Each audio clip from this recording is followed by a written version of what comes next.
Jump into the studio with Tiki and Tierney. Watch tikiandtierney.com. All right, let's jump back to our conversation. Lavar Ball is back. Now, Lavar, who was that? Was that Nike, Adidas? Who was calling on the other horn? Who was trying to get in touch with you for Big Boulder brand? Important business, but I ain't gonna let you know who it was. Maybe it was Phil Knight. Hey, okay. Listen, I got to be honest Lavar. Looking for that billion. Listen, man, I know money's money, and I said this to Tiki, so I'll say it to you. And I actually didn't think that you said anything wrong about LeBron's kids, to be fair. But I'm sitting there saying, hey, if this guy's going to throw shade at LeBron and I'm Nike, I'm not going to sign Lonzo, man. I don't want a part of the Nike family. Here's the thing. That's what people didn't understand. I ain't just come out the blues and say, man, my son's going to be better than LeBron James. I'm not even thinking about his sons. They asked me a question. I gave them a response, which they didn't want to hear, which is, I don't think no superstars' kids are going to be better than. No, I think most people would probably agree. Yeah, everybody I going did to agree with they that. get on the radio and say, no, that's LeBron. His son is awesome. Well, one thing I laugh at every time, you're an interest. I wish you could have a beer together. So who knows? Maybe we will. Every time you say something that is controversial, even during this interview, you say, I say what I say, and some people don't want to hear it.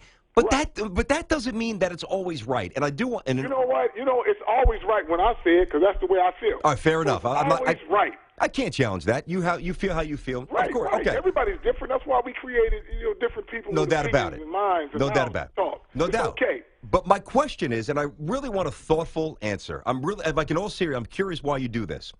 Why can't you just promote your boys, your crew, without denigrating others?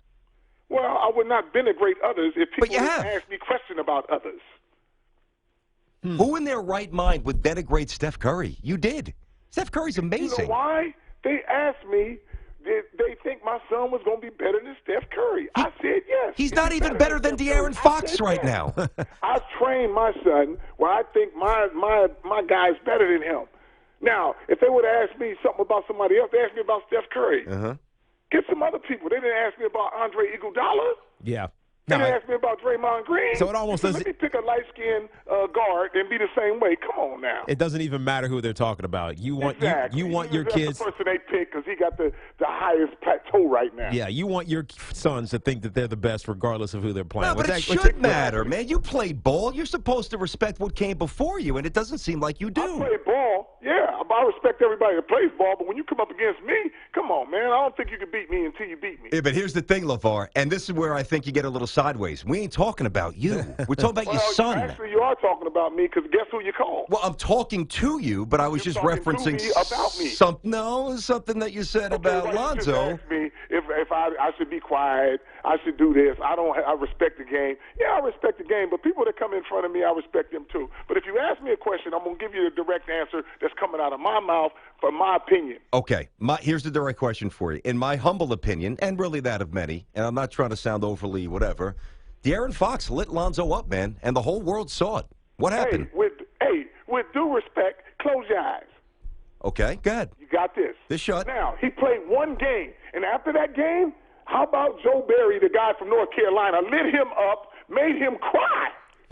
He made him cry like a baby. So that's what I'm saying. Okay. Don't go crazy off for one game. Nice to Lonzo up. What about the first game? Yeah, we're talking about winning. Lonzo don't care about nobody lighting him up. But you didn't win. He don't care about W's and L's. But you didn't win because you got lit up by a guy who's going to go in the draft and who might go in front of your son. Who's going in front of him?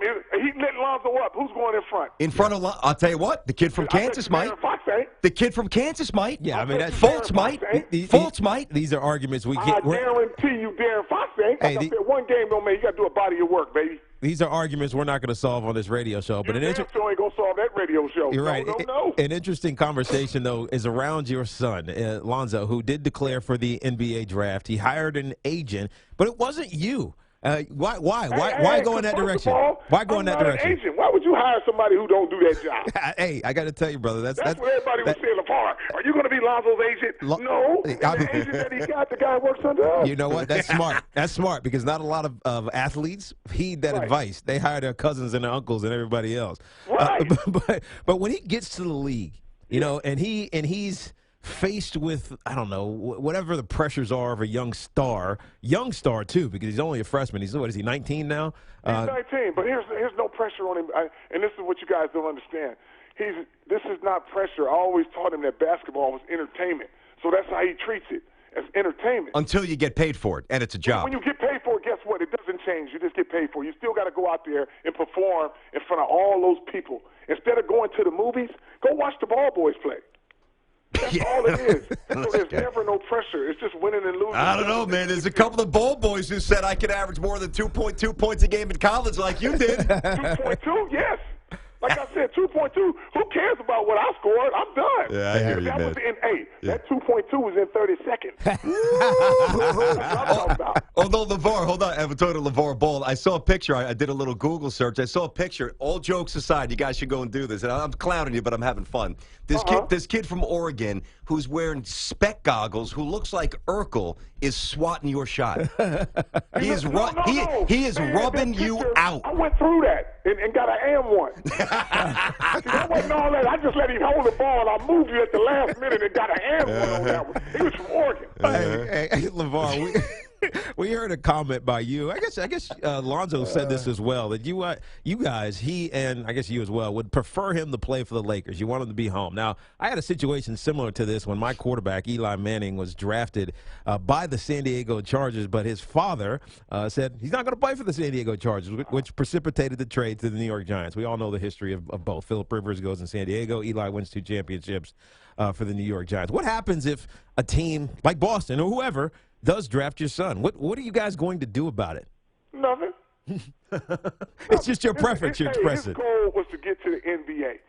He will play for any team as long as he's playing.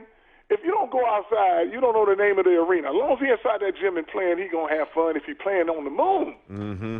Listen, I would prefer him to play for the Lakers. I said I'm going to speak it into existence because that's what I want, for him to play for the Lakers. But here's the thing.